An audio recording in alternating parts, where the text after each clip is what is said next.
Good afternoon, everyone. It's 3:31 p.m. I'm calling this meeting of the Maple Broadband, 3:32 p.m. Calling this meeting of the Maple Broadband Executive Committee to order for August 29th, 2024. First up is approval of the agenda. Now, Jeff has to drop for a few minutes at 4:15, so I'd like to suggest that we move 6C up to the top. So we talk about financials and treasurer updates first thing, mainly because the Maple Broadband full performance review discussion might take some time, and I want to make sure we have enough time to talk about the finances, the dashboard, and the first half financials. So, would anyone else like to make any suggested changes to the agenda? Hearing none, I'll entertain a motion to approve the agenda with that modification. So moved. Okay, second by Nancy. Any further discussion? No, I guess not. All right, all in favor, raise your hand or say aye. Aye. Great, we have an agenda. Next up is approval of the minutes from August 1st and August 8th as distributed. So the August 1st minutes I've reviewed and believed to be accurate, and I wasn't at August 8th, but they look concise. Move to approve as submitted. Second from Nancy. Is there any discussion? Okay, all in favor of approving both of those minutes, raise your hand or say aye. Aye. Okay, that's unanimous, so that's great. Public comment. Would anyone like to make a public comment? Okay, hearing none. Next up is the executive director report. So I wanted to report that yesterday we signed the agreement with JSI, the master services agreement, and the statement of work for the BEAD pre-award. And Steve and I had a kind of a kickoff meeting with the design team a few days earlier. So we had a bit of a miscommunication that I had understood from their commercial person that work was proceeding even though the contract wasn't signed, and the technical team had decided not to begin work while the contract wasn't signed. And I didn't realize that, or I would have worked on the thing over vacation because there was only like one or two minor things. But anyway, we are where we are. It doesn't actually really affect anything materially because with the new published BEAD timeline from the VCBB, we have significantly more time than what we thought a couple of months ago. So the new contract has been signed with timeframes that are quite fine. So that was that. Our new marketing firm, I wanted to give a shout out to them because they are really doing fantastic work. We'll cover that in more detail in the marketing section, but I wanted to put that in my report because I'm just so happy with them. They're so good. Such a breath of fresh air, but also just not only in comparison are they good, but they are absolutely good. They're doing a great job. I have started work on the BEAD Gantt chart, and I was hoping to have a version to distribute before this meeting, but I was also hoping that the VCBB's request for application would be available before this meeting so that I could update it to make sure that I didn't miss any major tasks or things that I hadn't anticipated. But that document has not yet been available. It's not yet been posted, and the first version of it to be posted is actually for comment, which is fine because, for comments and questions and refinements, but because I think that's going to be probably 90 to 95% of what we need to really understand what the basic requirements are. Perhaps some of them we might wish to be tweaked a little bit, but to be able to fill out that Gantt chart. So I'm certain by the time we have our next meeting, which is late September, you guys will have that and can see what I see in terms of the high-level BEAD application schedule. Speaking of VCBB, I'm busy right now with a kind of a minor fire drill. They sent us an email 3 days ago asking for some retroactive analysis back to the beginning of our construction grants due no later than close of business today. So I'm mostly finished with that. I know, right? I'm mostly finished with that, so I'll get that off after this call. And then tomorrow I have almost no meetings, so I have a lot of work scheduled. So there's just a couple of things, as Steve is aware. We have some right-of-way applications for buried work that I'm trying to batch up so that we can give Syracuse a whole bunch of buried work. I should say a whole bunch, but a sufficient quantity of buried work that's not coming up here just to do two directional bores. And buried work, of course, requires permits. So I have permit applications to prepare and to run past Jared from Mission Broadband to make sure that what I'm submitting actually matches what he would be overseeing and what the plans are. And then, again, London Middlebury has really done, as Sai says, yeoman's work in terms of getting all of the logic down to be able to get the automated emails out from CrowdFiber when orders hit certain milestones. There is a heck of a lot more complexity there than originally suggested when Kurt suggested we should use CrowdFiber. I'm glad we're doing this because I think it's the best way of making sure that there's a minimal lag between when things happen and when customers get emails. But it's just, I won't bore you with the technical back-end details, but the CrowdFiber back-end has some limitations, which means that we have to jump through a couple of hoops to make sure that people get emails at the right time and don't get the same email 6 times when the order is updated with other unrelated things. But we're very close there. And then finally, my other big task for tomorrow is I started work on the asset capitalization for the first half of this year, which is much less work than all of last year. But I've started on that. I want to get that done. I wanted to finish it before my vacation, but that didn't happen. But that, as well as beginning the financial modeling, so updating the financial model, as well as starting work on the 2025 budget, because this is September, and as you guys recall, October is when we have to present the draft budget to our governing board. So this is a month of financial modeling, which is necessary for a whole bunch of reasons, not the least of which is our statutory requirements around budgeting and communicating with our member towns. So that's 30,000 foot view of what I'm busy with as priorities in the next week or so. Questions, comments, concerns? Do you, are you planning to present a draft 25, excuse me, budget to us in September for presentation to the governing board in October? Yes. Do you think that requires a special meeting, or I'm volunteering to meet with you in advance of the executive committee meeting where you present it if you want to do a dry run? Just reaching out to try to give you a couple of touches on it before it's a yes or no thing. That's great, Jeff. So historically, I've done that with Cy. It would be great to have a third set of eyeballs in that meeting. So when I have something ready for review, I'll contact both of you. Okay, great. Thank you. And thank you for that. Sorry about the sneeze. It made me hesitant to turn my mic on. I thought I was going to make it, so I do apologize. Great. Okay, so that's it for me. Unless there's any other questions or comments. But Steve, over to you for the chair reports. Okay, thank you. It would have been months ago that Ellie, I believe, reported to you that there was some uncertainty about whether or not the infrastructure that we built with ARPA funds would qualify for in-kind, used as in-kind towards the BEAD project. And one of the best things that's happened from my perspective in a long time, I think Ellie felt as if it was always going to be okay, but there was just recently, last few days ago, an updated FAQ posted by NTIA that says, yep, we can apply our infrastructure, all that millions of dollars we've sunk into our infrastructure, we can apply those funds that we spent towards the BEAD in kind. And I think what I got from you, Ellie, when you and I did a quick text exchange, it sounded like the value of the money that we've already sunk into our infrastructure would be sufficient to cover the in-kind, probably. Well, Steve, I don't know about that because it all depends on what is and isn't included, but it will be a substantial chunk combined with the design costs that we have to spend. Steve, And I think you mean that we will apply. It can be used toward the 25% match. Yes. And some of that will be the infrastructure. I'm assuming that in kind, in terms of services we have provided, or at least some of us have provided, may also be part of that match. That's what you would call in kind.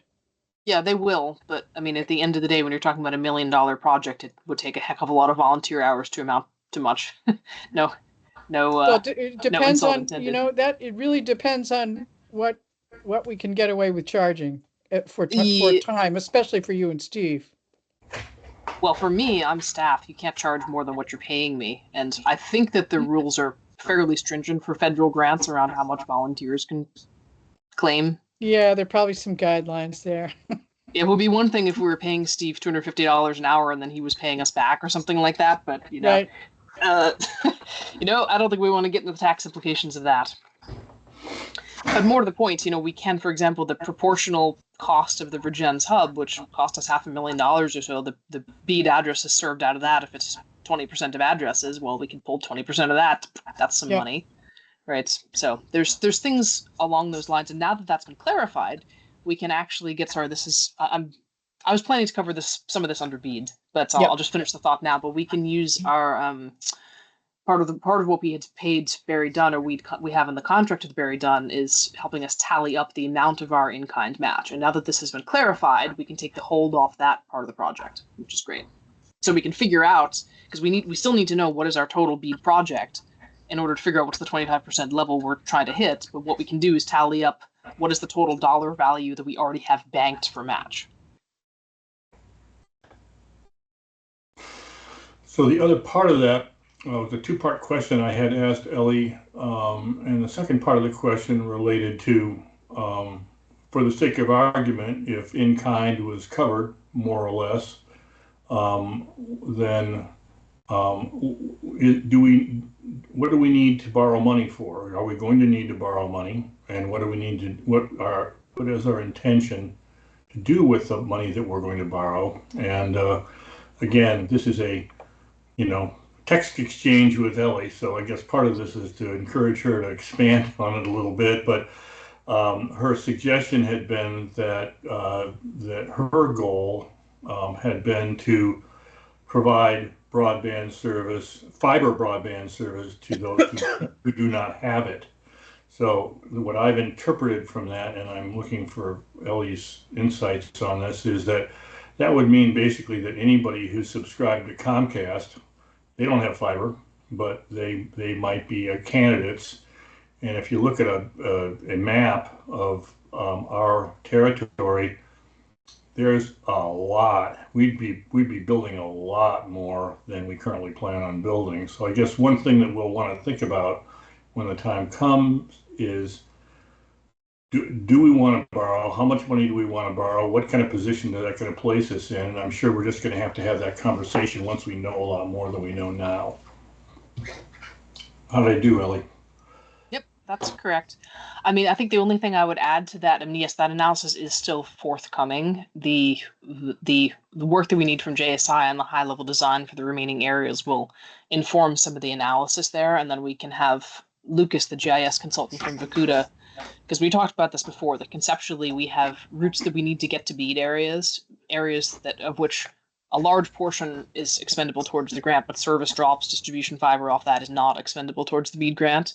We have bead areas, and then we have areas that are ineligible for bead funding, which is the areas that have only Comcast, which is basically Swiss cheese holes around Virgins and some portions of Leicester as well, because most of Middlebury, Salisbury, and Ripton already has Fidium fiber, so we wouldn't be overbuilding that.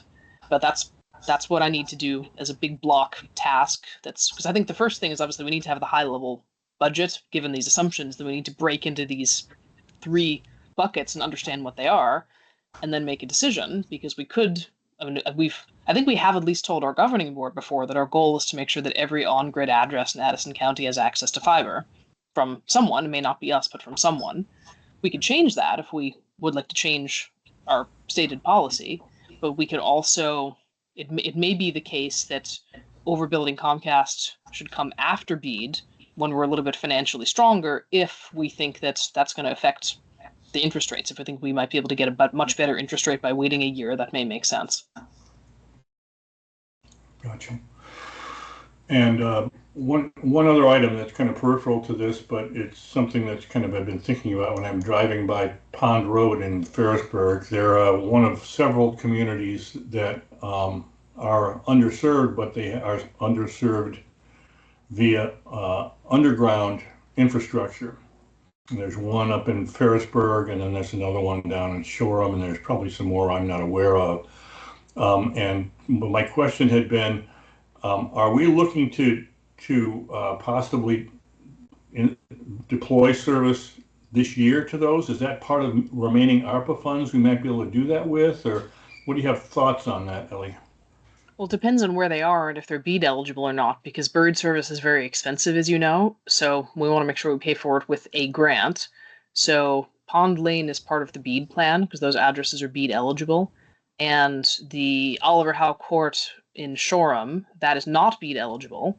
So the plan is to build that with ARPA funds, and that's among the work that I'm planning on working on the permit apps for tomorrow. So, I guess I didn't look at the KMZ well enough, I guess. So the Oliver Howe Court doesn't have push pins there, even though one of the addresses there is unserved or They're underserved. they're not. Go NetSpeed opted into enhanced ACAM, which took all of their 4 ILEC territory towns off of the map for BEAD. So those addresses are still underserved, and under our Act 71 grants obligations, we are required to make sure that they have access to fiber. So we could wait until the end of 2028 when Go NetSpeed does it, or we could do it ourselves. I'm obviously advocating for the former. Sorry, the latter. The latter. The not waiting for Go NetSpeed in 2028 one. Yeah, that one. Yeah. That one. Okay. And Thomas Circle and Virgins. Yeah, there's a bunch of these, but a lot of them. So anything up in the Virgins serving areas, so Virgins, Ferrisburg, Waltham, New Haven, Moncton, those areas are all eligible for BEAD if they're underserved. So that's why we made that a year ago. I made the strategic decision to swap those for Orwell because we could get 75% of the cost covered in the north, and we couldn't in the south. So we wanted to spend our ARPA money where we couldn't get BEAD money. Understood. Great. All right. That's it for the chair report. Okay. Any questions for Steve? Okay. Oh, here's Adam. Full house today. Okay. So Carl, Adam, before you guys joined, we made a slight change to the agenda. So we're now at the beginning of 6, and we have moved financials and treasurer updates from C to A, just to make sure that we cover it before Jeff has to leave us briefly. So, do we want to start with the treasurer update and then get into the financials? How does that sound? Yeah. So I'll give a brief update, and then maybe Sai, you can add something if you have anything to add. So Jeff has found us a potential treasurer candidate. So I have an initial call with her tomorrow, and then if things don't go pear-shaped, I'll pass her over to Sai. And we are also putting out in the newsletter, which is going to go out tomorrow, as well as social media posts, we're also publicizing that we're looking for a treasurer and also a delegate from Whiting, as well as exhorting people to also consider joining our governing board as alternates. And I spoke to Fran Fraga yesterday morning and let him know we're looking for a treasurer and he should put out the word. So that's what I have for updates. So, do you want to add anything? The same updates that I have. Yeah. There we go. I saved you some breath. Yeah. Well, I will say I talked to a couple of people who politely but firmly turned me down, but I have them out scouring their brains for other options. So the fact that there's actually one live person that you're talking to is very nice. Yep. So I'll do my best not to scare her off. Not that I wouldn't want you sticking around forever, Side, but okay. So that's the treasure updates. Any questions on that? Okay, so I sent out both the dashboard from July as well as the first half financials. Where would you guys like to start with the dashboard? Let me actually get that up so I can share it. I have everything up so I can share my screen. Where would you guys like to start? Yeah, sure. Let's start with the dashboard if no one else has another preference. On the 630 financials, we had received 630 financials at least a month ago. So was there any change, or were you just making it easy for us by resending them? Mostly making it easy for you. There may have been a couple of small changes because we hadn't quite closed out all of the books when they originally went out, but nothing of major import. Yeah. Okay. Nancy, you're muted. I can make this bigger. That's what I was saying, asking. I figured. I figured as much. Okay. So So Nancy sent me a small question about the not showing the USDA grant here. So what you asked me, Nancy, I was trying to remember. Yes, yes, but it was bugged us compared to everything else. I think I probably, because it wasn't active, I moved over, just like all of the older grants as they were cleaned out and closed out. I kind of just slid them away so that we were looking at, and it had no impact on our cash, which was sort of what the front page of this thing was designed to do. That's why it's not showing up at this point. Oh, Yeah, it was okay. closed out last I year. had thought that tab was a historical look at all the grant income. no. Okay. No, because it would go on forever, because we had all of those. We had 1, 2, at least Vermont Community Foundation, and we had an early 315, and then we had a later 315, and Yeah, yeah. so in terms of our current cash position, they don't impact it at all, because Okay. they're all zero. So that's Yeah. why I've worked only with what is potentially changeable from day to day, week to Yep. week. Okay. So the one thing I'll call everyone's attention to on this, in case it's not jumping out at everyone, is that our construction grant balance is technically negative.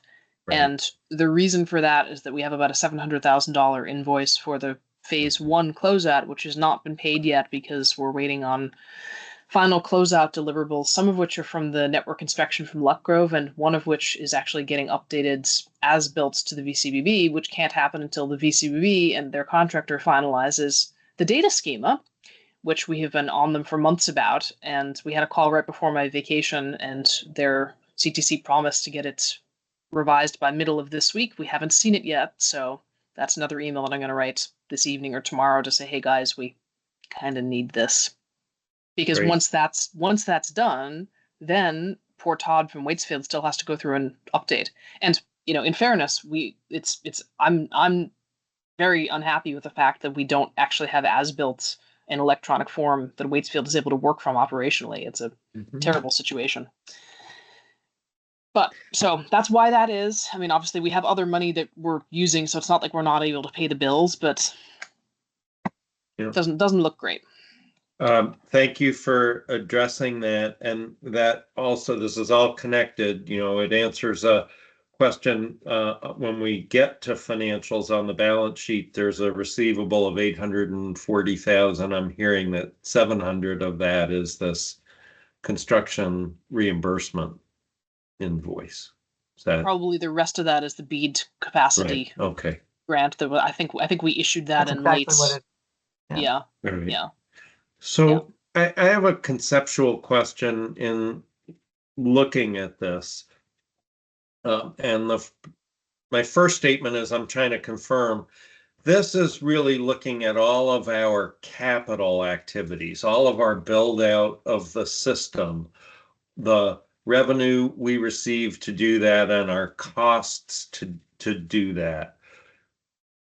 I'm seeing size head nods, so thank you. And the distinction I'm making is I don't think this yet, or maybe it doesn't need to, weaves in the impact of operations, because now we're an operating entity. Okay. Correct. And that's and what, the yeah, okay. that's what And this is that's trying what to that do. does. And when we get to this, the reason I'm asking that question is from an operating perspective, based on proposed operating revenue and operating expenses, it looks like we both budgeted and in fact will grow an operating deficit. And I'll show you why I'm seeing that. And so the issue for the executive committee and executive director, maybe, and treasurer, maybe you've got this all, planned out, is those sorts of capital losses until a business, reaches break even and is making money, have a source. They're anticipated as a demand on cash and they're, their capital into the business. And so our plan is we have access to some of these net revenues, like this cash remaining, to cover I think the those best way costs. I think the best way of answering that question is back to this sheet. So these guys here, these are all capital. These are for construction, clearly. Pre-construction is a mix. We could that's actually very flexible funds, so we can use that for capital expenses like network design and like make ready, but we're also using that for a lot of our operational costs. So my salary, for example, comes out of that. Marketing comes out of that. And this one, not sure if we have a somewhere, maybe it was our budget. Here it is. Yeah, the budget tab shows the source of the funds. But the direct answer to your question, Jeff, is that, as we talked about a few months ago, we project that we need about 625 to 650 subscribers to break even on an operating basis. So that would be covering me, covering marketing, covering other operational expenses unrelated to capital investment. And so the source of the funds to fund that operating deficit essentially is pre-construction, of which we have 1.5 million remaining, and only until the end of 2026 to spend it. By the way, so we're not burning operating money that fast, and so one of the other things that we're going to want to do, of course, is to make sure that this money doesn't turn into a pumpkin, and we either spend it on make ready, or the VCBB actually in a recent meeting allowed staff to switch up these buckets. So if we wanted to move some pre-construction money into construction, we also have that flexibility now. So that's good news. Yeah, it is good news.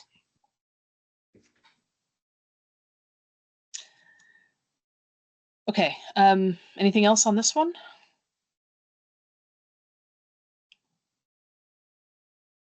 Did anyone have anything they want to talk about on the budget to actual? There wasn't too many changes from the previous month here. My big question, I have a couple of questions. The big question really is about timing, and this is calendar 24.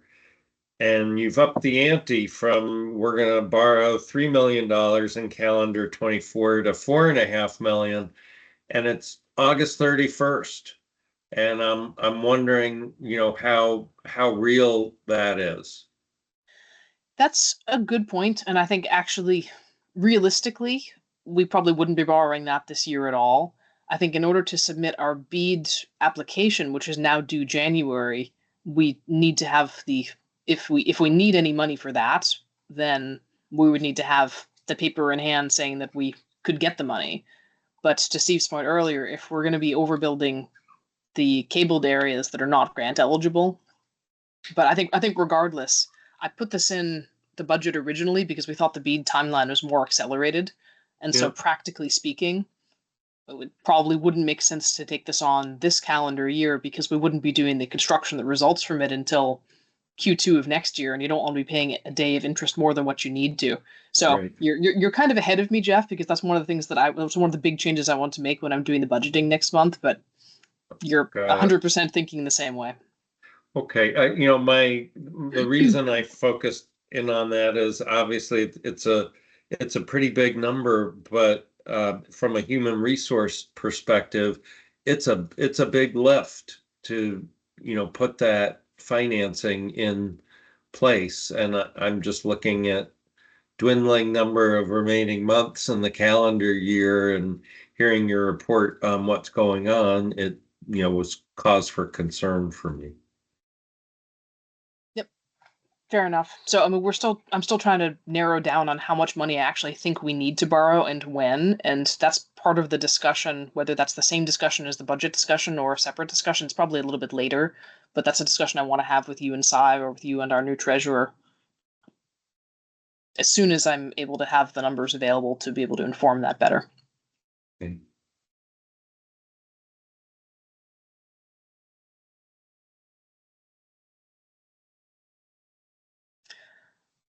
Anything else on this sheet? One thing as both a management tool and for a little bit more change of thinking as we move to operations.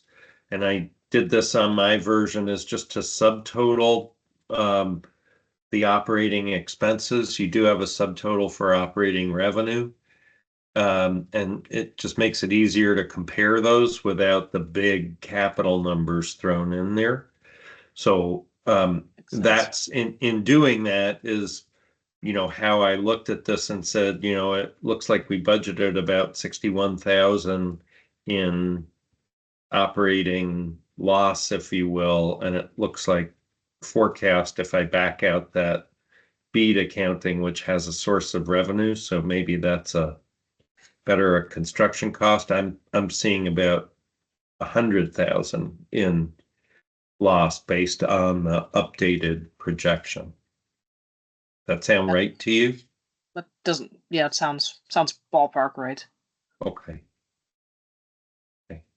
And again, I hope I'm not being pedantic. I hope I'm being helpful to the executive committee, just, drawing the line back. So what we're saying with that is if calendar 24 has from an operating perspective, a loss of $100,000, that's going to come out of that 1.1 in capital we have available, right?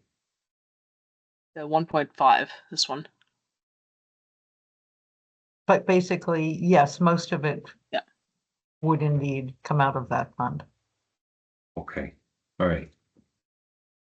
All right. Thank you. Thank you, Jeff. I mean, I find it helpful. It's nice to have these level of questions. I hope the other members of the executive, maybe it's a question we should ask. If other members of the executive committee don't want to get into the weeds, we could also form a finance committee and take these things offline. So you guys can, maybe we can let's park that when we get into the full performance review, because there's a bunch of other interesting things in there. And please do, if I'm going to have to jump off in a bit, but I don't want to bore anybody to tears. On the other hand, I really do feel a fiduciary obligation to look at this stuff and talk about it. So if this isn't the best venue for that, we'll find another venue. Nancy? I think actually going forward, it probably makes a great deal of sense to think about a finance committee so that there are more brains at work and asking more questions and making things as transparent as we possibly can. Yeah, I think so as well. And we hadn't, until Jeff was on board, we didn't really have anyone else on the governing board or executive committee who had an interest and affinity and skills. So. Right. Well, just like, shouldn't bore you with slides of vacation. I don't mean to bore anybody with, my particular interests. So, we'll get that feedback. So do you have any other items that you think are of high importance for everyone, and then we can maybe take the rest of an offline discussion? On this one you have in front of us, I do, and then I'm gonna jump off and at least get connected. I may be able to come back on. I'm wondering how our number of delinquent accounts and disconnections stacks up against industry standard. It looks like high to me, like delinquent accounts is 8-9% of the number of accounts we have. Is that par for the course? Honestly, I'm not sure. We could ask. I suspect it's high, but I also think part of the reason why is that a lot of people, we're bringing on so many new subscribers so quickly that there's two problems. The first one is people may just be unfamiliar with the process of getting their bill and identifying it as a bill and paying it. And the second thing is that the first bill is a wallop because it has the installation fee and your first pro rata month and your first full month of service. And people may struggle to pay that on time. Yep. Good point. Okay. So maybe one of the things we could do is we asked Waitsfield in the last governing board, sorry I interrupted you, to separate out the disconnections that were caused by us due to non-payment versus caused by the customer. But we could also ask them when they're giving us these statistics to give us the delinquent accounts that are, actually we have this, I could put this in, the ones that are more than 60 days old, because that would remove the noise of new customers who may just be late paying their first bill. Good point. And then I just want you to get credit. It looks to me like on the left-hand side under business plan, you update this every month, but it's still reflecting as if this were as of 5/24, and I think it's probably as of 7/24, right? Well, it's actually, so no. So I don't update the business plan every month. I update the business plan twice a year. So this is trying to show that Oh, the this was the 5/24 yes, this was the business May plan. update to the business plan. But it Okay, was, but these numbers are for the, it's through July as right, of the May business plan. okay. So you're measuring, the actual is being measured against the same point in time as the business plan. Okay, Correct. all right. That all makes sense to me. Um, thanks for your patience. I'm gonna jump off for a second and I'll try to be back. Great. Thanks, Does anyone Jeff. else? Thanks, Jeff. Anyone else have anything on the dashboard they want to talk about or look at?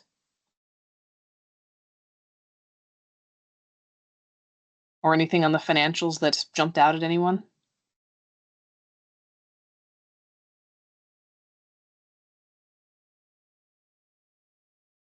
I think the only thing I'll say is that in the month of July, we launched Orwell 3, which was the last major construction that we're planning for a little while. There isn't anything going live in August, and our transport route will go live probably October. That's what I'm thinking. It could be next month, but I really doubt it.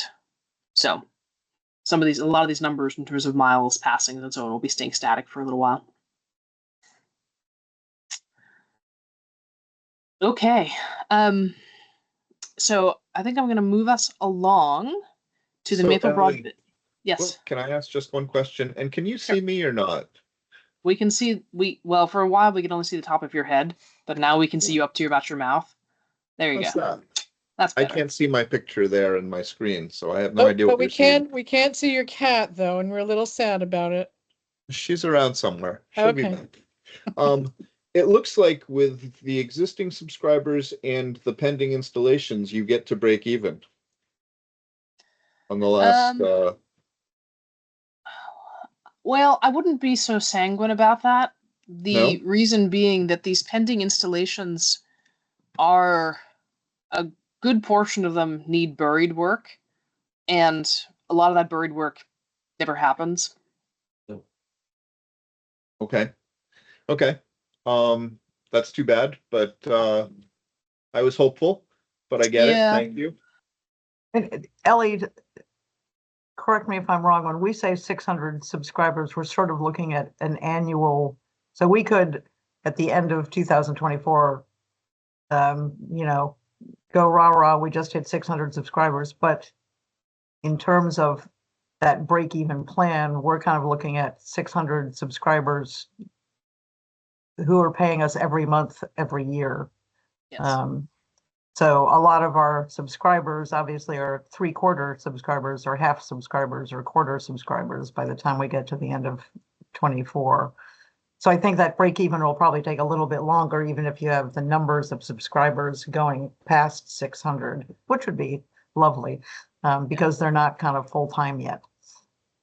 Yeah. Well, not to mention that the rapidly escalating cost of medical insurance are pushing our break-even number of subscribers higher, which I actually didn't factor in because I did that analysis a few months back. Yeah, well. Oh my gosh. Anyway. Okay, so I'm going to move us along in the agenda. And I think because this discussion of Maple Broadband full performance review and the survey we received, we could probably talk about this for an hour or 2 hours just alone. So I think in terms of making sure that we finish on time, let's time box this to 20 minutes, and then we'll have 30 minutes to talk about, or maybe 30 minutes, and then we'll breeze through the rest because the rest is updates and so on, and I can just make sure that I don't go on and on and on and on and on. So how does that sound? So we'll go until 4:40 with the Maple Broadband full performance review, and then we'll get on with the rest of the agenda. Okay, so I can share the screen, but I sent out to everyone the compilation of all of the survey responses that were received, and I thought that we could maybe just go through that and maybe see what feedback people had off the top of their head, and then maybe just go through the document from top to bottom and see if anything pops out. Initial thoughts from anyone? Two things, Ellie. I think for me anyhow, it would be helpful if you could help direct the conversation if there's something that jumped out on you that might help us focus on what you think is of consequence. I think we're certainly entitled to our own opinions, but I certainly you're running the show here, and I want to make sure that what caught your eye gets attention as well. So, did you want to say something? No, I was swatting a fly.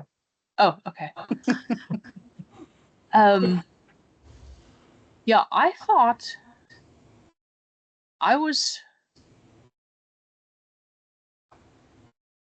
I think the thing that popped out to me is that there wasn't really a whole lot of surprises in here. I think there were some good insights, and I was really interested to see the number of people who had commented on similar things, but there wasn't really a lot of surprises. And some of the things in here that were identified are actually things that we're already doing or are starting to do.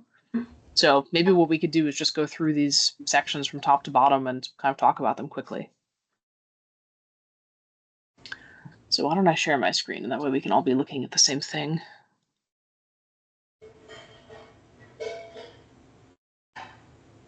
I'll make this bigger again. Can you guys see that?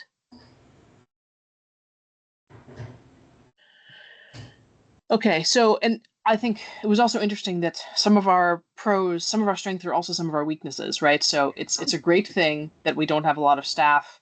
And I mean, if you look at NEK Broadband, even before the merger, they had $1 million budget for staff.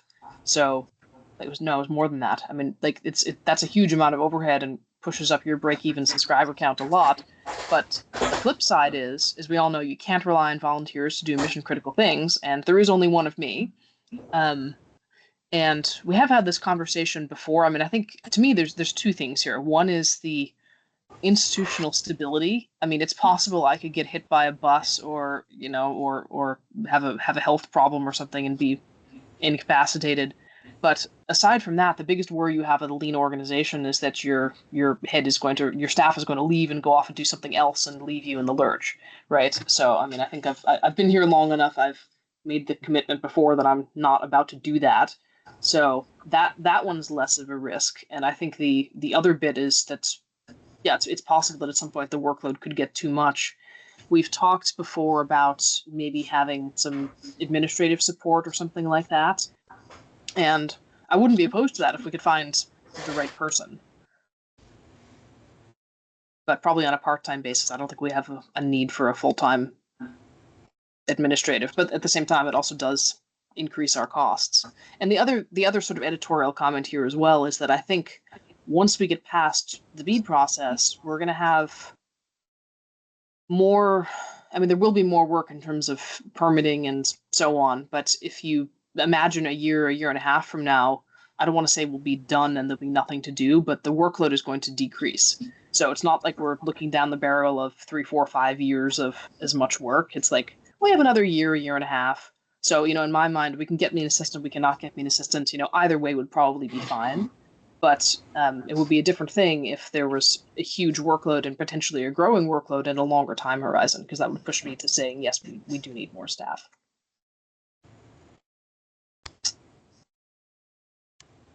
So that's that. So Ellie, just so you know, if it helps, I'm looking to hire some part-time administrative staff too. So if you might be interested, in sharing somebody for something, let me know. That's at least worth exploring, because I think half the problem is I don't really have the bandwidth to go looking for someone. But if you're looking for someone, I'd be willing to participate in the discussion of is it a good person and could we share them? Okay. All right. Good. I'll keep that in mind. Yep. So some of these weaknesses, again, we've talked about this leanness. This one is something that we've been addressing. I mean, we all understand the reasons for it, that doing the asset capitalization and our first proper audit of actually having major construction was a big thing. We've learned from it. We're going to be faster going forward. Yeah, the fact that we're grant dependent and not yet to financial break even, that's just a reality. There's not much we can do with that other than do what we're trying to do, which is drive subscribers, of which there's two angles. One is marketing and awareness, and we've made great strides in the marketing side, as you guys know. And then the other one is working through our working through the customer installation process to try and increase capacity and increase time to getting people installed, because every week that they're not installed is a week's revenue that we're losing. So, And I don't know that that's fully expressed in number 2. That the length of time it takes to get an install to happen. I see, Yeah, could be. It's not. Yeah, it's really not in there. because that has been a major concern of, and continues to be, doesn't it? Yep, to me. Yeah, I didn't. So we had just FYI, we had 5 responses to this. I'm not sure who they all were. I didn't respond myself because I figured I could just give my editorial comments as we're going through this. But that's one of them. I agree. Can yes, can we agree to add that one? Because assuming we're going to use this document to take some steps or recommend some steps, that one seems big. Nancy, I'm not sure I would agree with that, and I think we have to remember that we're only gonna be doing new installs for a while. We're not gonna be doing them for 10 years. We're gonna be doing them for a year or two, and then we'll maybe adding subscribers at a slower pace.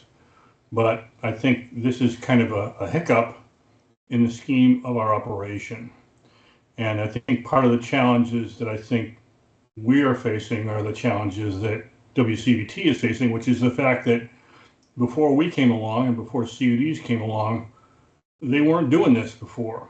They weren't doing large volumes of new installations using subcontracted resources. So I think I'm not sure how reasonable it is to expect them to suddenly be able to do great work when they've never done it before. They have to learn how to do it, and they have to learn by making mistakes just like we are. So I'm overall would encourage us to be patient about this, and also understand that from my perspective, I think they're doing better now than they were a year ago. I think they're improving, and I'm not sure Ellie would agree, but it sure seems to me that it's not as important. I don't see it as that important. I don't think it's that important. I think they're doing a pretty good job. I guess maybe I don't see the complaints. And so Ellie mans or posts, she watches communications to come in on info@maplebroadband.net. And so she may be getting creamed by complaints. I wouldn't know about it. But again, I urge to try to be reasonable in terms of your expectations, because WCVT still is making mistakes. I know Ellie is continuing to push them along, remind them of what they should be doing. She's trying to be patient with them, and it seems to me they are improving. Well, that may be so, and that's definitely worth a conversation. But I mean, if we're talking about some weaknesses for the way we operate today, and I guess one of them is we're dependent on WCVT to do the installations, and they have quite a backlog. And the reason that's of concern to us, I think, is that we could lose subscribers that way. Ellie, is it true that they've got a big backlog? Yep, there's a fairly big backlog. I mean, we've said before how long people have to wait, and we get a weekly report from them all the time that says how many people are at each stage in the process, and those numbers don't seem to move a lot. We get more people in, but they don't move through the process. So there remains a backlog of orders needing to be scouted and drops needing to be run. And when we're dealing with sub 100, I feel like rather than having a backlog of 20 orders to be scouted or 20 drops to be run, could that not be a backlog of 0? That would be better. But I think you're right, Steve. We do need to be reasonable in our expectations of what they can do and how quickly they can turn. And part of that is just making sure that they understand, to Nancy's point, why this is urgent and why this is important, because we face a fundamentally different competitive situation than they do. Yeah, and but part of the way I see it is that we're Monday morning quarterbacking this. That's all we can do, because we don't know the challenges that they face. They share some of that with us, but not a great deal. And so in a way, when we say, well, why don't you try this? Why don't you try that? That's, I'm not sure that that's helpful. I think that we do need to be, squeaky wheel here and be persistent and consistent about our concerns. But I'm not sure how much farther we might want to go with that.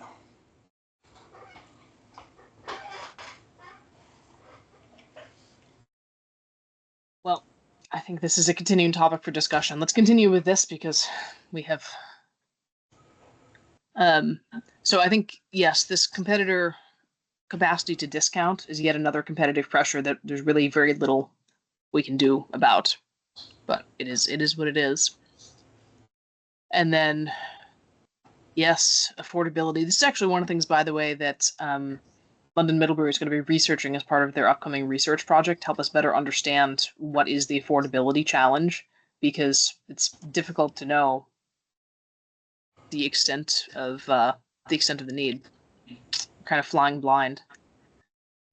So this was interesting. So opportunities. So volunteers, whether governing board or other, more participation, improved marketing, direct sales. Agree with that. So some of these things are what we're already working on. I mean, these guys, actually all of these guys, between bringing on London Middlebury and some of the pre-existing initiatives to get those automated emails out, we're working on these. And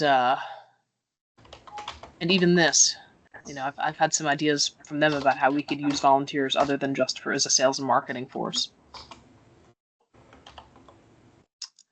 So threats. Ellie, the heartening thing about number 3, it's all basically customer service marketing stuff. It's nothing about infrastructure.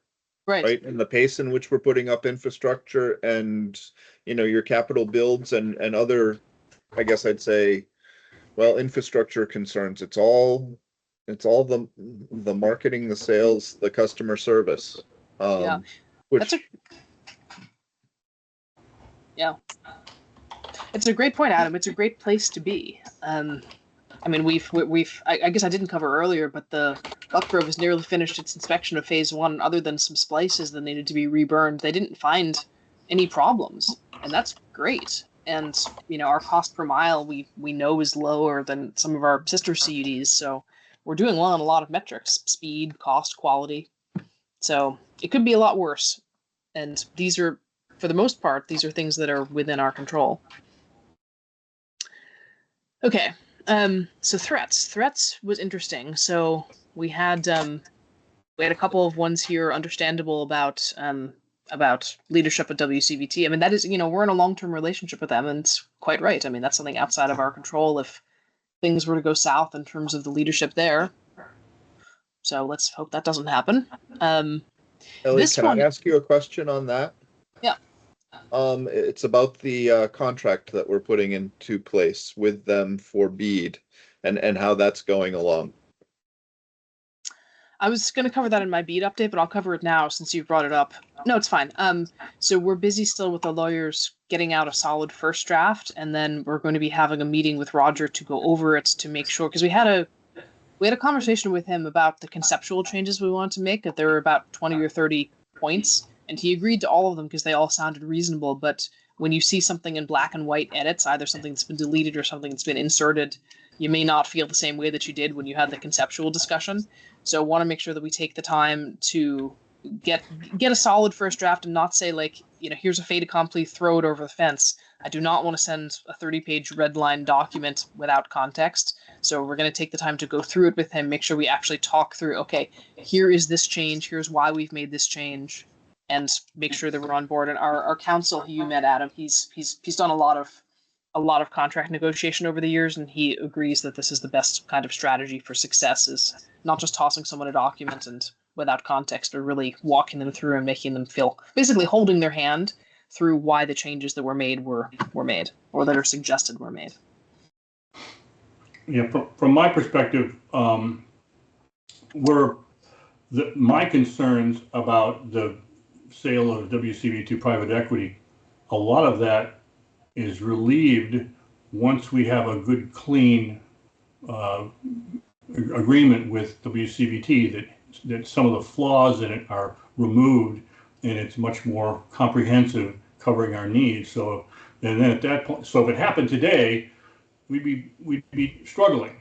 But once we have this agreement, the way it's currently envisioned, I think we're going to have a lot less risk if ever WCBT were to be sold to another entity.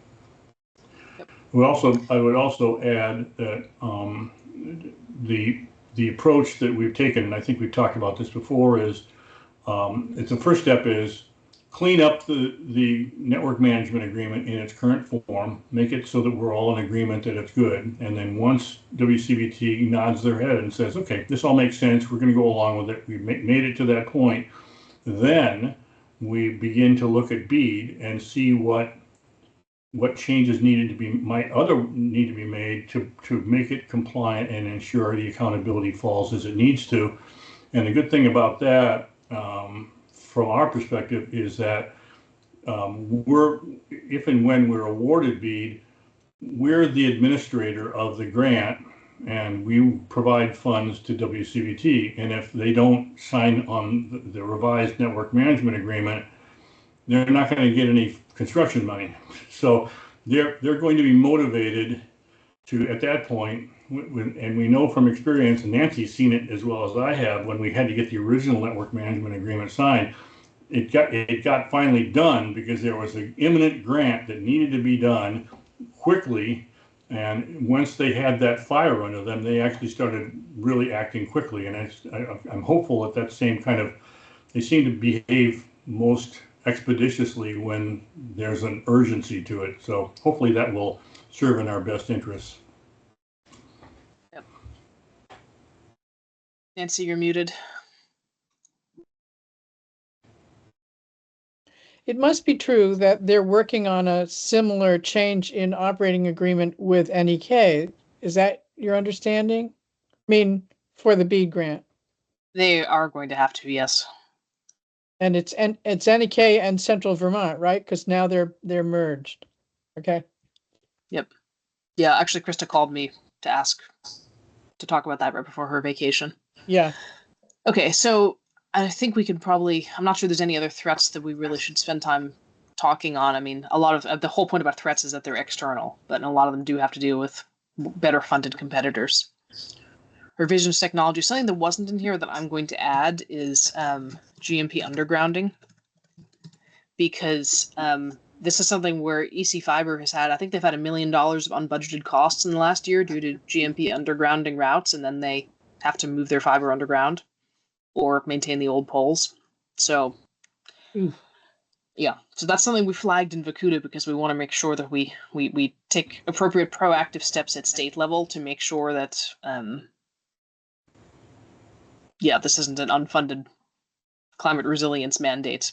Yeah. That's, the legislature funds GMP and doesn't fund CUDs to go along. So anyway, I just wanted to put that there because it is a threat you guys should be aware of, because it's a threat that I'm aware of. So this is interesting. Better use of our delegates and alternates. A lot of this had to do with more and better communication in the towns because, I try to meet with the select boards. I originally wanted to meet with every select board once a year. That's just not, it's a little bit not realistic because we have 20 towns, only 12 months. So, but that's something where I think we could, now that we have a very good marketing firm, that's something I want to talk about with them is how can we start to use our delegates to make sure that our in-town communications are as strong as they can be with our towns and with stakeholders in our towns and with customers as well. So a lot of my thinking actually aligns really well with this, but as you can see, it's all pretty much using the town delegates for where the town delegates are strong, which is helping us strengthen our relationships with towns and residents. Steve, you're frowning. Yeah, when we first got started, I met with every select board at the time in the current shape that Maple Broadband was, which was fewer than 20 towns.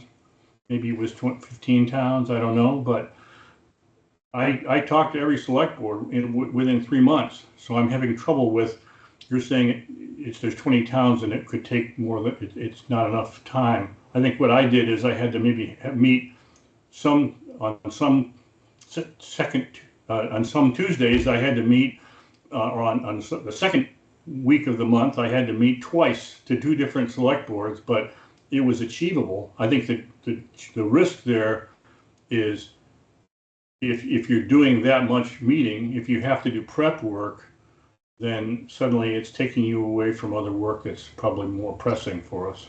That's the key thing. It's not that if I dropped everything, of course I could meet with all the select boards, but the time to prep and schedule and then meet with it, you know, if you consider round trip travel time, it's 2 to 3 hours per select board meeting.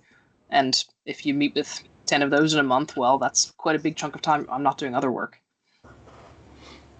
So I like the idea of using our delegates to spread that load, and then I can, right, because it's a lot easier if you have one select board to meet with a couple times a year rather than 20 select boards.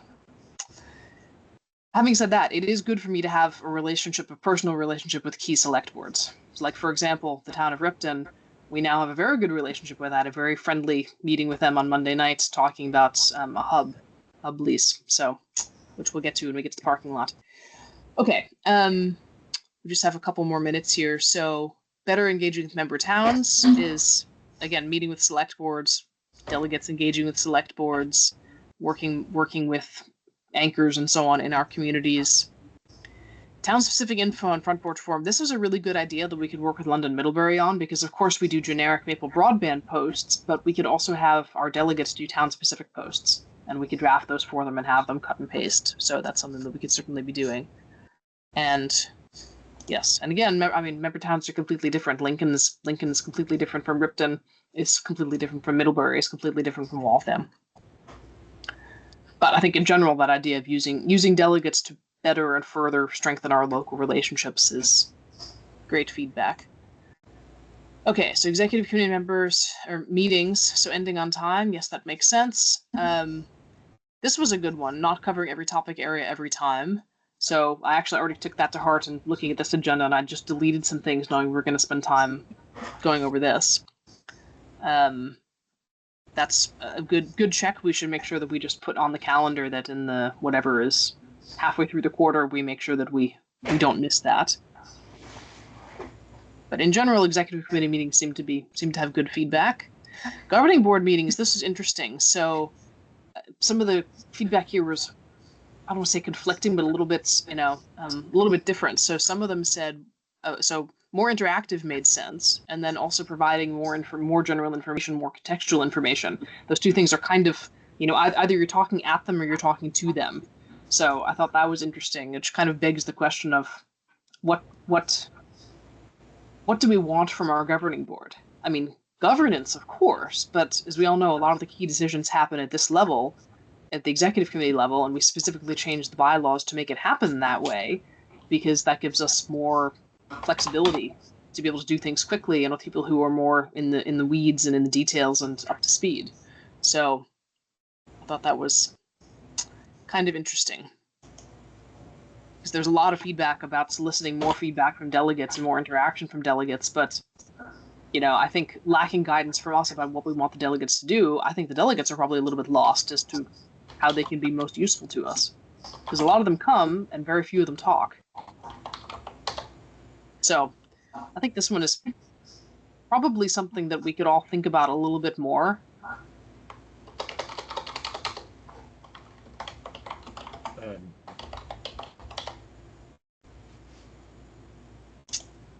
Okay. I think, sorry, I did have this on in the background as much as I could. I think the bullet about asking London Middlebury to pick the brains of the governing board, think of to that extent, think of the governing board as a focus group that they could rely on, and it, then provide some purpose and meaning. People could get homework assignments, we want to report back from your last visit to the supermarket when you ask somebody, hey, did you try switching? What did they say? Give folks assignments. Yep. Yep, that's a great point. And actually, some of the delegates, so London Middlebury is doing stakeholder interviews, and so I gave them some of the delegates as well from Yeah. some of the key towns. So they'll be getting some of that. But I think in general, towns and governing boards is one of the themes that I'll be working with London Middlebury on in the coming months. Steve. Do we want to give in our next governing board meeting, do we want to give the governing board a heads up about London Middlebury, and they may be contacted just to make sure they're ready for that? I think we told them in the last governing board meeting, we told them that we were making a new one. All the people that they were going to be contacting, I introduced, so they weren't getting cold emails from London Middlebury. Yeah. So there wasn't too much that we should stop doing other than paying Pivot, which I'm happy to report we've stopped. I was very happy to sign off on the last invoice there, so that's good. And start doing is, yes, direct sales, business outreach, municipal sales. And so a lot of this had to do with actually marketing and lead generation at the end of the day. So not just B2C, but B2B as well. And so a more comprehensive, holistic approach to marketing outreach. And then the financial statement review we talked about, and then this was actually covered above. And then, yes, we're doing great, yay. And 5-year plan. Because I think Steve put together one about a year ago, but we should be reviewing. We should annually at least review that to make sure that, because things do change. So, it's it's on the list, and we're gonna bring it up in January. Yeah. So, like I said, there weren't really too many surprises in here, which to me was heartening. It was good to see some of the same themes and validations of things that we could be doing, and a lot of good ideas. But most of the areas for improvement, perhaps unsurprisingly, really do have to deal with our outreach and engagement and things that could fall nicely into the portfolio of where we now have a really well running or at least a very capable marketing firm to help us with that. So if I could, I do have one question. I wasn't able to jump in when the topic was covered, but I Sure. do think it's important enough to ask the question. And it was going back under weaknesses, and it was the high cost of install as a barrier to signups, competitor capacity to discount. And I heard you say something to the effect that, we can't do anything about that. And I wonder why. Why can't we spread out the cost of installation over a year or 4 months? Why can't we, that's why I was kind of interested in the disconnections. I'm trying to understand what the risk would be in doing that. And if people are motivated to come to us, but they can't swallow that bill, I would think we could work through that.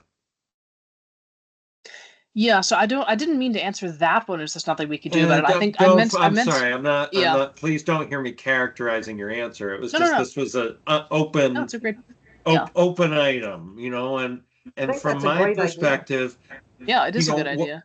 We have to be, to grow our customer base. It's the people we're already passing. It's the people who are already interested, but now there's this barrier. I mean, we're that close with them to be able to close the sale. Let's close the sale. Yeah. So one of the things that London Middlebury is researching is exactly this point, because one of the questions that I have that's unclear to me is, for how many people is this installation cost a barrier? Because we could take it down to zero tomorrow, and how much money would we be leaving on the table? Because that was one of the things we talked about with Pivot. And I mean, if you look at I don't have the number in front of me from the dashboard, but it's a non-trivial amount of money. And the other thing is, it's good for there to be some sort of a skin in the game from the customer, because it takes us 2.5 years to recover the cost of the installation. So yes. I mean, I love the idea actually of spreading it out on the bill, and that's something that had never occurred to me, and that's something we could ask about, because I feel like that could be doable. Well, but the other bit, we should be research informed. As you say, it's, not only is it, skin in the game, but the further analogy I would make, and I'm not sure if this is still the case, but it used to be, when you joined the food co-op, you paid in capital, and you did that for a period of time, and it wasn't much, it was a couple of bucks on every visit or whatever it was, but you had this, investment, if you will, where not for profit, this is part of their investment in joining this not for profit is, there's a cost to install, and to make that possible for folks, we spread that out over time. But you got to join, and that's the Yeah. cost to join. Or we could give options. I don't want to jump into solving it here, but it could be $150 if you pay up front, or $10 a month for 20 months or something like that, right? So anyway, it's a good idea. And this wasn't, I don't mean to close the door on this, but I did want to respect our time box we said earlier so we can get through the rest of the agenda. I'll be quiet. I just came back to that because I just thought from a marketing perspective, it was important enough to raise with you all. Yep. But I think also just in terms of other feedback, now that we've had this discussion, if anyone thinks of anything else, or there's any other changes that we want to suggest that we make, let's bring those back to executive committee and let's revisit this in 3 months or 6 months once I've been working with London Middlebury for a while and see what we've done and see what still needs to happen. Steve, did you want to say something? Kind of a parting comment. This was part of our the last steps in our performance review of our executive director. And one other item that we asked for, and I don't want to put you on the spot, and I don't think we have time to do it now, but I want to remind you that we'd be looking to hear from you on your goals for this year, both if we win BEAD and if we don't win BEAD. So if you could kind of bear that in mind, maybe we can talk about it at the next executive committee meeting. Yes, thank you. I was not able to prepare that in time for this one, and so I figured I would defer to the next one. But yes, thank you for the reminder. Okay, so next item on the agenda is WCVT operations. I think we've actually covered some of that in the last conversation we had. The update is we have 419. Is that right, Steve? 419 active subscribers as of today. Yeah, we had two numbers when we were talking to Lee. We had 423 and 415, so I don't know which one it is. Oh, sorry, 415. Yeah, so 423 is what CrowdFiber says, and 415 is reality, because remember, some people have been disconnected. And they don't update CrowdFiber when they disconnect. And the other comment that they made, which is of consequence, I guess, is that we talked a little bit about progress that NEK and CV is making, and comment that Lee Cheney made was that by the end of September, they'll have 1,000 subscribers in aggregate. Wow. We'll get there. Yep. We'll get there eventually. Okay, so parking lot, I want to call your attention to, we crossed off number 8 because we now have secured an easement for the Leicester hub and we got our zoning permit. We're just waiting for the thing to arrive physically in the mail so we can post it. So that's great. So that's going to come off the agenda for next time. And Ripton, we do have a hub site from the town. So the select board is willing to give us a hub site. However, we need to cut some trees. So it's not really an ideal site. It would be better if we could get an easement from the ACSD, from the school district, because there's some flat ground without trees to the in the Ripton Elementary School just to the south. So where I left it with the select board was they agreed that if we can get it, that would be better for us. They won't have any hard feelings, but if we can't get it, or if it's just too slow and we lose our patience, then they're more than happy to grant an easement on the on one of their parcels just to the north. It was interesting that that Ripton had said to you, Ellie, that there's a window of when we can cut trees down related to bat nesting. Yeah. Mm-hmm. And I think the challenge there is, I don't remember the interval, but it was kind of winterish or after the leaves are off the trees. November to March. Right. So which would mean that if we end up with that hub is not going to be going live next year. Right? Well, it all depends. If we go with that, we would just need to make that decision by end of January or so in order to be able to have time for the easements and get the zoning in and get the trees cut. But we can't pay for it with BEAD because we won't know if we've won BEAD. Well, that's fair enough, but the cost to cut some trees is not terribly heavy. Would we be bringing fiber to the school? We would be passing the school. I don't know if we would be serving them with fiber. I don't actually know what because they're probably locked into a long-term contract with First Light, the school district, I would have to imagine, but I don't know. Both, No? both the school and the fire department are tied into Fidium. Well, So- we could offer them a better deal than what I'm sure Fidium's charging them.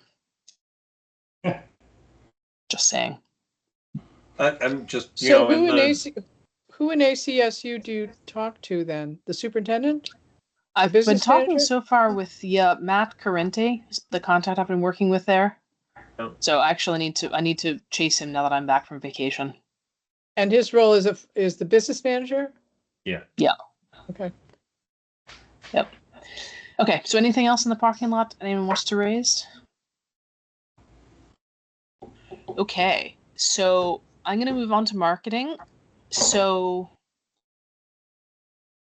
London Middlebury is about halfway through, or maybe a little bit less, their initial engagements with us in terms of strategy.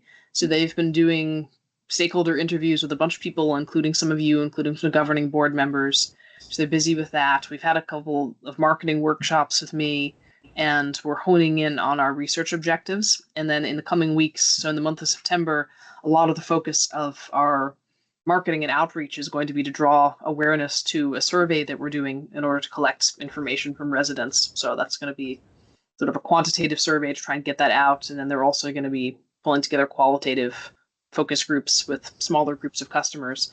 And to that end, I wanted to ask if any of you guys have contacts of customers that would be interested in participating in in-depth discussions with London Middlebury.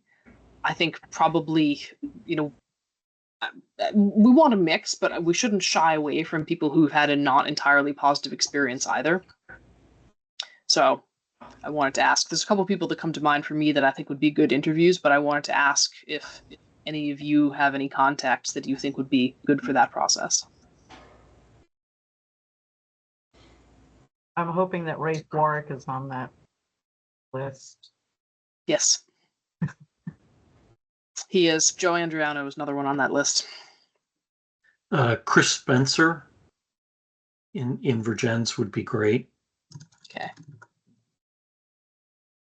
Do you know him enough to be able to make a warm intro, Shannon? Absolutely. Yeah, he's on my planning commission. Okay. So you don't need to, I put everyone on the spot, but you can think about it. If you know of a customer that would be good for this, please just reach out to me via email and I'll connect you with London Middlebury to do a warm intro.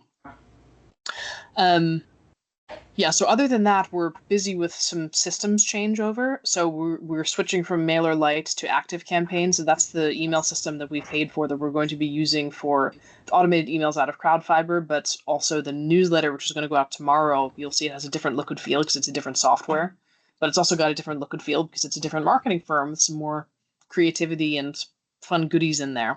So that's pretty exciting, and we're because of my vacation and also because it's their first month, we're doing what I hated with Pivot and batching up our newsletter and 2 Front Porch Forum posts in the last couple days of the month. But that will not be the status quo going forward. We're going to be spreading those out. They've actually already got a bunch of social media posts for September that are drafted and ready to look at. So Great.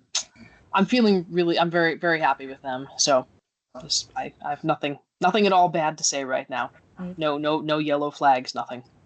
My observation from our call with them earlier this week is I was very pleased to see their focus on obtaining 200. They had a specific number of customers before the end of the year. And I liked hearing that. Mm-hmm. They weren't off in the clouds. It was very practical. Yep. So I'm really happy, especially with this customer research, because it's been a frustration for me for some time that I feel like we're making decisions about messaging or targeting or activities, just shooting in the dark with no idea of are we aiming properly and how are we measuring. So it is great to have some people that are answering those questions and that, to your point, Jeff, they're data driven, they're KPI focused. So yeah, I really couldn't be happier. It's like night and day. Anyway, I actually recommended them earlier to someone else who said they were looking for a new marketing firm. I said, well, let me tell you about these guys. They're great. So word of mouth. And they know the territory, you know, they really know Addison County already. Yep. Okay, anything else on marketing? Nope. Okay. So BEAD. So yes, Steve already raised the ARPA in-kind match, which is such great news. The other thing related to that is, again, the RFA has yet to drop, and I covered some of this earlier in my executive director report, that the request for application is yet to drop. That is the document that's going to answer a lot of the unknowns about what all is required. And one of the things which to me is extremely important, I raised it on the Vakuda call earlier with John Wilkins to get his feedback on this, is the dates of around pre-award expenditures. So I've told the VCB this before, but if it's not in the RFA, this is guaranteed going to be part of Vakuda's comments, that the earliest possible date for pre-award expenditures is what the VCB should put in there. Because the reason being, this is not like ARPA. So in order for us actually to get our grant award papered, first of all, the VCB has to go through their process. Then they have to submit they have to submit a proposal for the entire state to the NTIA, which means that they need to finish negotiations with every single party, put together a comprehensive plan for the entire state, pass it to the NTIA, and wait for the NTIA to approve that before they can actually sign grant agreements. So, if you guys have learned anything from the BEAD process to this point, it's that getting that done is going to take forever and a day. And if we can't start to spend any money on BEAD until that happens, we're going to be sitting around twiddling our thumbs for most of next year. So that's why what I want to do is this point of match is important, but the minute that we know verbally that we've won the BEAD agreement, if we can start incurring expenses towards that to the degree that we have cash for them and still count them towards the grants, that's what we want to be doing. So I'm raising this just to make sure that everyone's aware that, you know, it's not, even though these applications are due in the middle of January, it's not like we're going to get the grant award papered in April. It is probably going to be third quarter of next year. So that's why I'm trying to see we're going to have to make sure that we take operational plans to do what we can continue to do while we wait for the federal governments to slowly grind the wheels. Ellie, do you know yet who the bidding entities will be who will be filing applications for BEAD money in our state? That is, in addition to CUDs? No, we do not. So the first step in the process is the pre-award submission window, and so basically anyone who's interested in bidding in BEAD needs to say, and when the first window opens, yes, we want to bid, and here's the area or areas we want to bid in. My understanding, which hasn't been reviewed recently, is that when that's done, the VCB will announce how many bidders there are per project area, but it won't say who. That's secret. So we're not going to know who. Don't look at me. It's a competitive grant. They don't have to share information publicly. It's very unusual in a competitive public bid process to not have a disclosure of who the bidders are. That's highly unusual. Well, maybe they will. Who knows? I'll have a look at volume 2. I could have gotten that wrong, but that was my understanding, was that they would announce publicly the number, but not the identities. I'll check. I will check. So, Ellie, I have a question thought for you. I like your focus on basically getting, pre-qual money, pre-document money out there. Is there also a way that VCCB could facilitate financial entities loaning against the BEAD grant somehow? Probably, although I'm not sure the VCB themselves would do it, but they have a financial consultant that we work with that I think could do that. The challenge being, I heard FX was saying the other day that the interest rate situation is such in the country that transactions like that are usually no-brainers are apparently hard to come by just because interest rates and cash and I don't even know. But it's something which is possible. Another thing which is unclear to me is that's the $3 million, $3.5 million, give or take, in match from the state of Vermont.